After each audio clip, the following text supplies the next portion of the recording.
Lo primero importante a aclarar es un aspecto de confusión, un aspecto que ha ayudado a enturbiar la claridad en cuanto a la reflexión de cómo está funcionando el mundo de hoy. Nosotros venimos arrastrando un legado o una herencia ideológica de interpretación del mundo.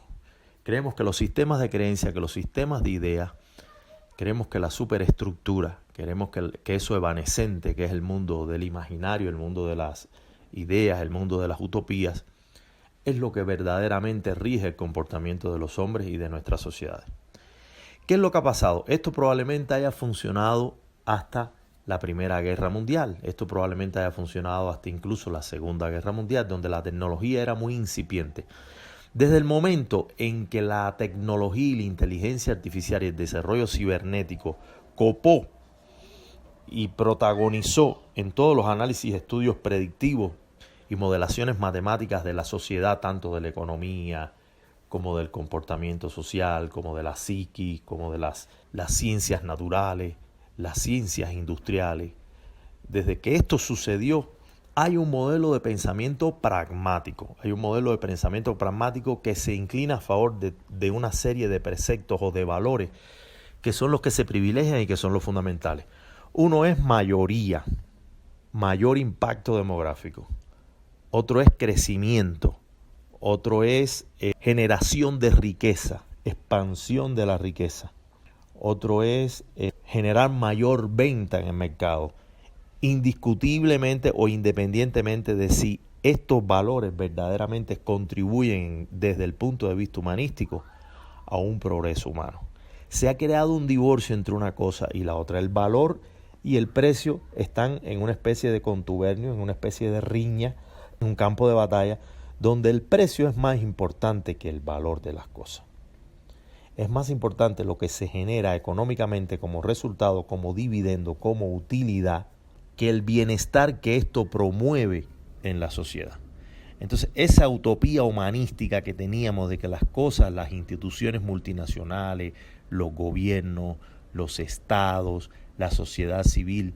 y el comercio, la empresa privada, el sector empresarial, bancario,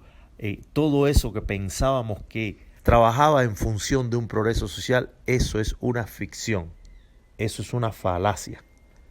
porque en realidad lo que estamos viendo es un mundo que es regido por voluntades pragmáticas, a partir de estos valores creados por la sobreabundancia del mercado, la voracidad del mercado, la apetencia de crecimiento desmedido del mercado. Lo que está buscando es acrecentar riquezas y cotos de casas y poderes a grupos, a sectores, a mafias, a oligarquías. Ya el beneficio público ha quedado relegado al último plano. Ha sido invertido, ha sido sacado del primer lugar y ha sido puesto en la trastienda, ha sido sacado. Cuando muchos se ponen la vidriera como pretexto, como una especie de cortina de humo para engañar a la opinión pública, para engañar a los valores democráticos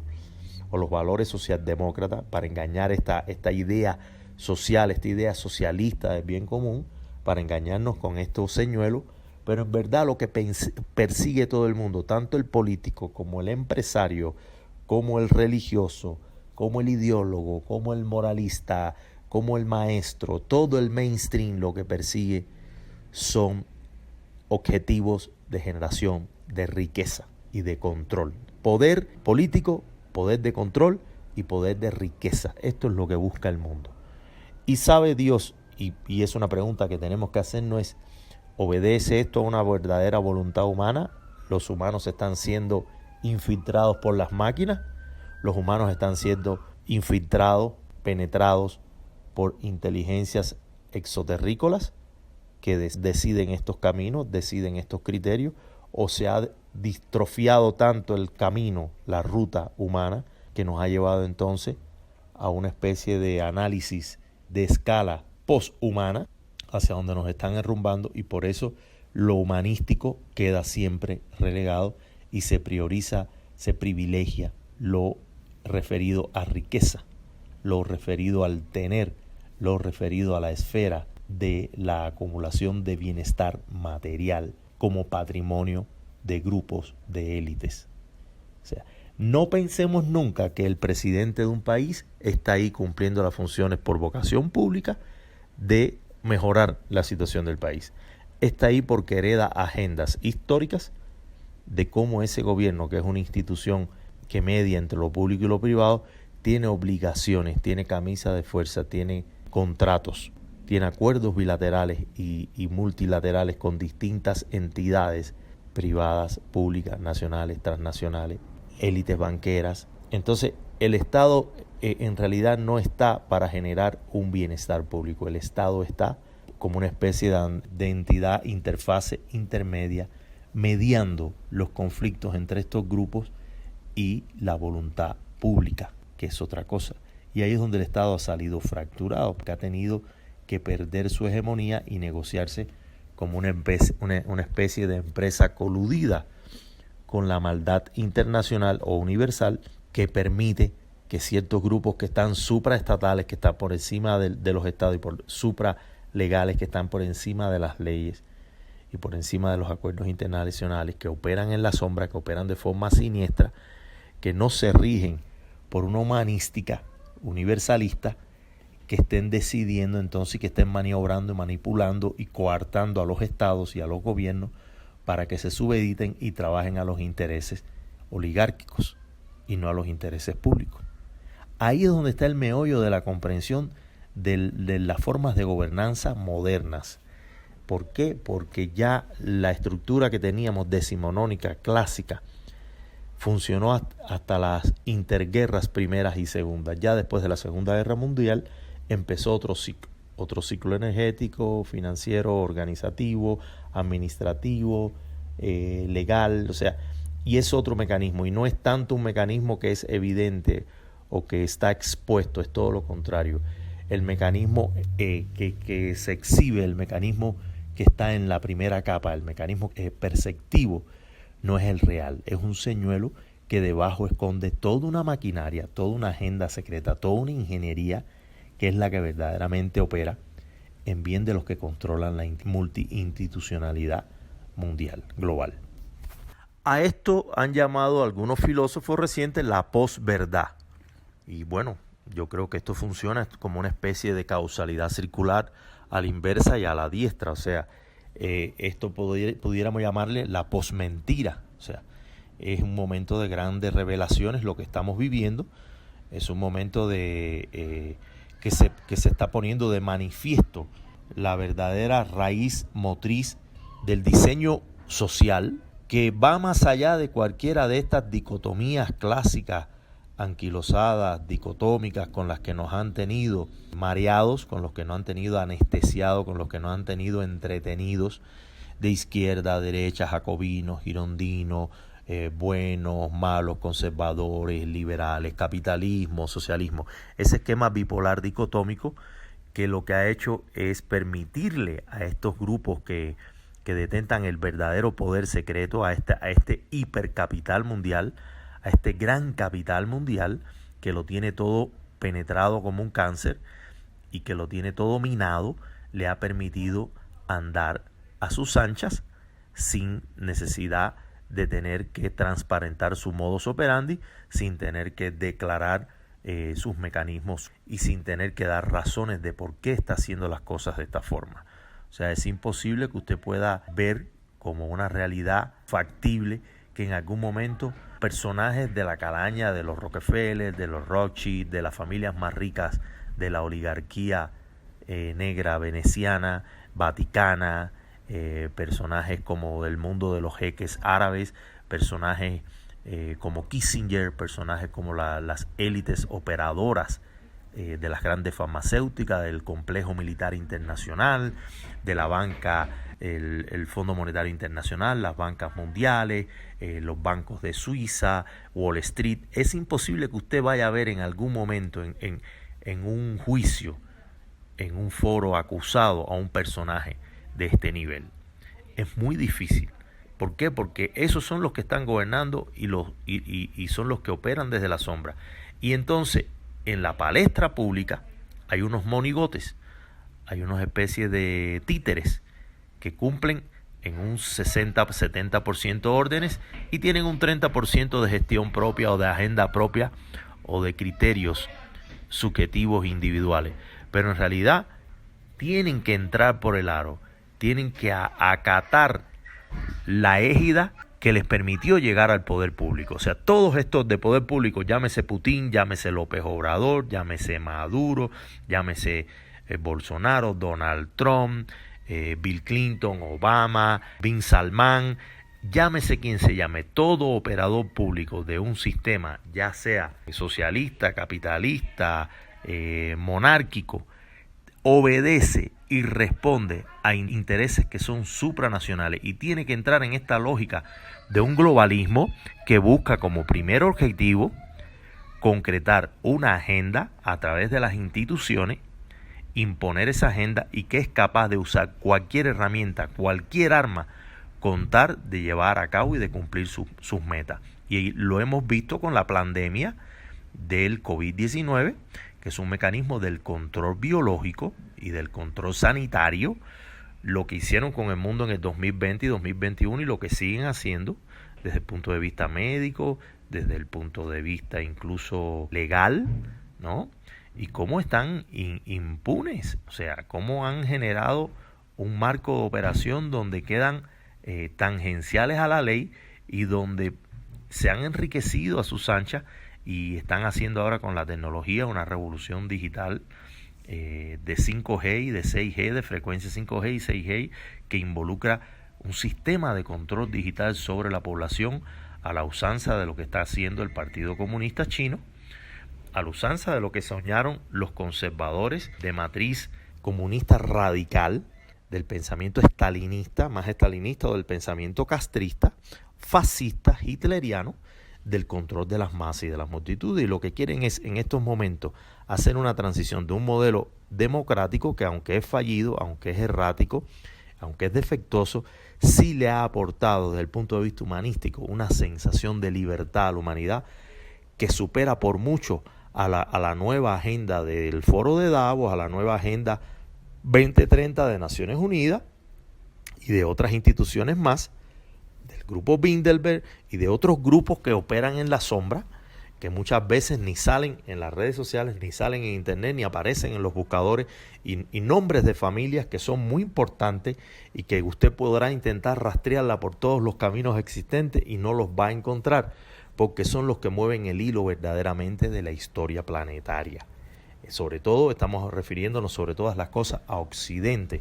porque apenas el mundo occidental y el mundo oriental y medio oriental están empezando a congeniar intereses, a sincronizar agendas, porque también en cada uno de esos mundos ha operado una lógica distinta del desenvolvimiento social. Y en estos momentos nos encontramos abocados a una paradoja extrañísima,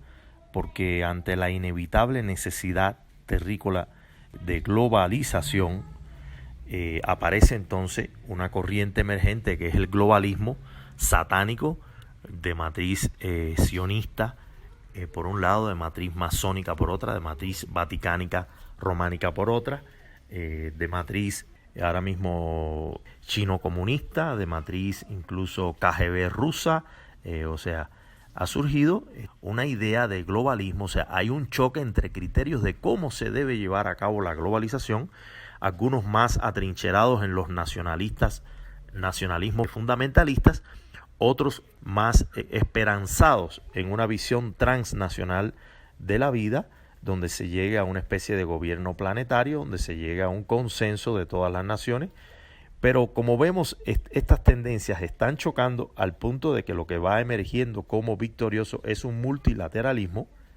donde ya se rompa esta cuestión del policía universal, del país líder mundial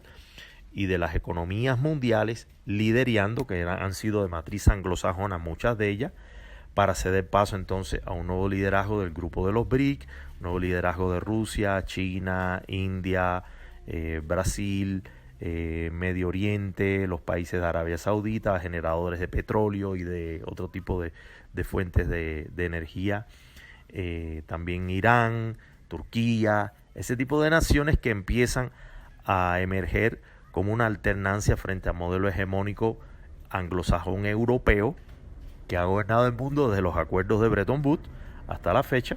y que han estado bajo el comando de esta élite que ha controlado Londres, Hong Kong, Nueva York, Zurich, que han sido como los corazones financieros y tecnológicos del planeta, ¿no? Entonces ahora estamos inmersos en una guerra multinivel, en una guerra que yo llamaría híbrida de multicomplejidad, porque no solo es una guerra en el plano convencional militar, sino es una guerra que tiene que ver lo cibernético, tiene que ver el ciberespionaje, tiene que ver con lo geopolítico, tiene que ver con lo energético, tiene que ver con la opinión pública y con lo mediático, tiene que ver con la Big Tech, las grandes tecnológicas, tiene que ver con los conflictos entre nuestra civilización terrícola con otras civilizaciones que comparten nuestro planeta y que comparten incluso el sistema solar como un territorio de desenvolvimiento, y que no se acaba de declarar esto como una verdad pública reconocida por el mainstream, pero que ya a viva voz va ganando día a día más preeminencia en los medios, en la información, en la constatación incluso visual, ocular, de experiencias vividas por mucha gente. No estamos hablando solo de la ciudadanía, también estamos hablando de militares, de gente que tiene un compromiso con una confidencialidad de la información y que se ha rebelado contra esto y ha puesto de manifiesto un grupo grande de la existencia de esta vida exoterrestre o exopolítica o que multidimensional, que no es solo la humana, y que evidentemente tiene que existir un diálogo, no sabemos de qué orden ni de qué índole, con estas entidades y con estos otros grupos de seres que no podemos decir ni siquiera si son biológicos o no lo son, y que evidentemente cada vez se plantean de una forma más manifiesta su presencia en la Tierra. Entonces este reacomodo también tiene que ver, este reacomodo de lo que se llama la globalización, que no es el globalismo, porque el globalismo es una agenda secreta de un grupo. Este reacomodo, esta lucha entre cómo se globaliza el planeta como una tendencia natural, orgánica de las propias naciones, en una especie de concordia, en una especie de consenso para llegar a un gobierno universal y para llegar a una forma de mentalidad y de conciencia planetaria, tiene que ver también con una estructuración de una federación galáctica, porque ¿cómo vamos a ser reconocidos como planeta dentro de un grupo mayor de planetas y de estrellas y de civilizaciones si entre nosotros no somos capaces de establecer un consenso, una idea común, ¿no? Entonces creo que estamos en ese momento de dar ese paso, que es una empresa que es muy antigua, porque esto empezó desde los primeros instauraciones de los primeros monoteísmos, de las instauraciones de las primeras monarquías, de los primeros sistemas de creencias religiosos, incluso de la instauración del modelo de comercio internacional, de la creación del dinero como una interfase de unión y de cohesión y de comportamiento común y comunitario y de relaciones suprajerárquicas interhumanas. O sea, una serie de pasos que ha ido dando el mundo en su historia, ¿no? Que también atraviesa lamentablemente las experiencias bélicas, las experiencias de dominación, las experiencias imperiales, de sometimientos, de colonialismo, porque evidentemente hay países, hay naciones y hay culturas que han estado más cerca y más dirigidas hacia esos propósitos de tempranas edades que otras que se han enterado de una manera más tardía, o que han sido subordinados, o que han sido dependientes, o que no han sido soberanos y que han sido meramente una herramienta al servicio de poderes mayores. Entonces, ahora es que apenas con toda la exuberancia de la información y con la revelación y develación de tantas verdades, es que estamos entendiendo el macrosistema en el que estamos imbuidos, ¿no? Y cómo es que se están congeniando las distintas agendas, los distintos intereses de una forma híbrida, de una forma multinivel, de una forma multisistémica, ¿no? Por eso es que no se puede leer de una manera lineal, ni de una manera aristotélica, ni de una manera progresiva, porque esto es más poliédrico, esto incluso se da de una manera más aleatoria, más para la comprensión clásica, resulta de alguna manera incomprensible, resulta caótica, entrópica, resulta laberíntico, pero que tenemos que entender que lo que estamos viviendo es una experiencia nueva, inusitada, es la revolución más grande que ha tenido nuestra civilización, en la que estamos inmersos, de la cual somos actores participativos, estamos inmersos en una experiencia inmersiva. No es que los poderosos están llevando las cosas a su manera por su lado y nosotros vamos como rebaño por otra. No, es tal vez una revolución diferente a las anteriores, porque las anteriores las estábamos nosotros y se nos hacía creer la sensación de que habían surgido por nuestra iniciativa o por la consolidación de una serie de causalidades objetivas. Ahora no, ahora toma la égida, esta élite toma el control y decide operar el cambio a la fuerza y nos somete y nos convierte en proyectiles y nos convierte en activos de esta negociación económica y nos convierte en seres que participan de esta trama de una manera a veces involuntaria, a veces ingenua, a veces convencidos, a veces confundidos, a veces cómplices. Pero ahí estamos en el tablero de ajedrez, unos como peones, otros como alfiles, otros como caballos, otros como torres, pero están todos los poderes diseminados en este campo de batalla, decidiendo cómo se conforma el nuevo paradigma global, porque lo que sí está claro es que por primera vez estamos decidiendo cómo va a funcionar el mundo. Ya esto es un proceso irreversible, ya esto es un proceso que no tiene vuelta atrás. Ahora vamos hacia una esfera más virtual, ahora vamos hacia las monedas digitales. ¿Cuál va a ser la moneda hegemónica? ¿Cuál va a ser el valor mineral o el valor matérico que le va a dar sustrato a estas monedas virtuales? Se supone que se quiere regresar al patrón oro, pero no sabemos ni si en algún momento alguno de los nuevos minerales indispensables para el desarrollo de las tecnologías pudiera superar al oro, o tal vez se descubra una cantidad de yacimientos de oro, como está pasando en África y como está pasando en países subdesarrollados, que pudiera descotizar todas las monedas existentes y los parámetros incluso del comercio y de la economía como lo hemos conocido hasta el día de hoy. Pero lo que sí se quiere es regresar a ese patrón que fue previo a la Segunda Guerra Mundial, donde toda la especulación financiera, la impresión de dinero, el dinero fiduciario, todo ese sistema macabro y todo ese sistema especulativo, todo ese sistema inflacionario se pueda contener, se pueda controlar, porque se ha ido a unas dimensiones desmedidas y todo se va convirtiendo exponencialmente en una realidad incontrolable y caótica. Entonces, bueno, se están tomando estas medidas, hay nuevas agendas pugnando porque el dólar deje de ser el líder global y yo creo que se está consiguiendo. Están las monedas emergentes chinas, iraní, rusa y así muchas otras que se les van sumando, y veremos entonces aflorar un nuevo modelo de gobernanza planetario.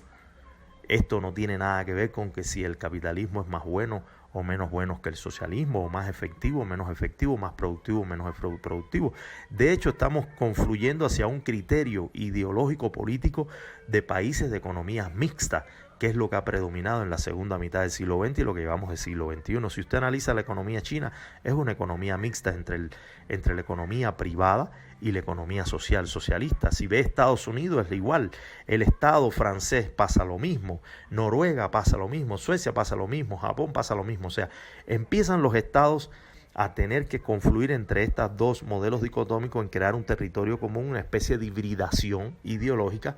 porque ninguno de los estados puros en que esto se veía antes es funcional ni opera. Incluso hasta una sociedad castrista, dictatorial como la propia cubana, también está inmersa ya en una economía mixta. Entonces tenemos que entender que esta idea del Estado benefactor es una idea que también pasa por lo empresarial benefactor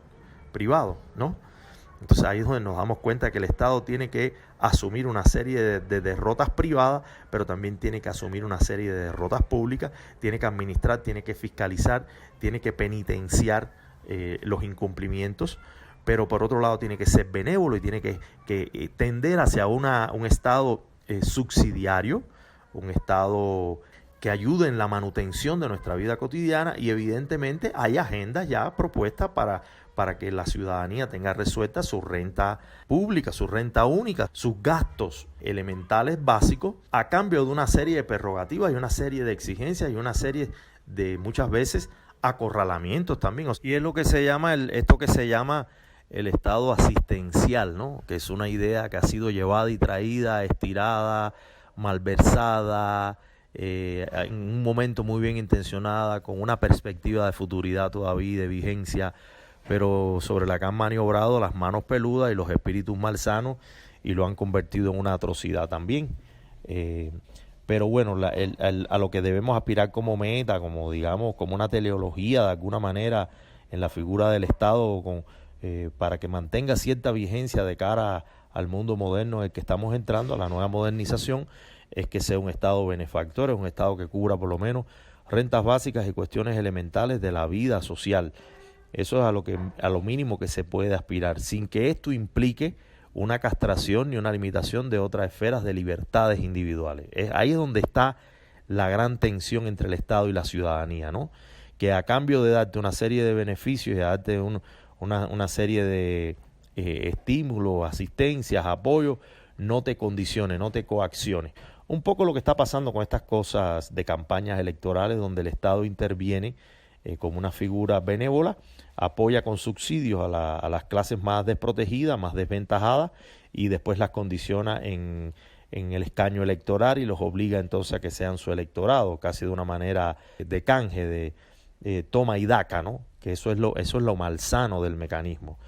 porque a veces el Estado está más preocupado en prevalecer en el poder que en que verdaderamente mejoren las cosas y que opere un cambio en la vida concreta de la gente. Es una disyuntiva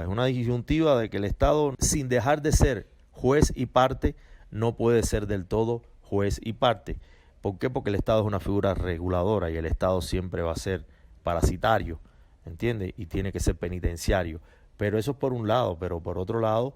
podemos interpretar al Estado también como una entidad que se deje irrigar más por la visión social ciudadana, ¿no? Por,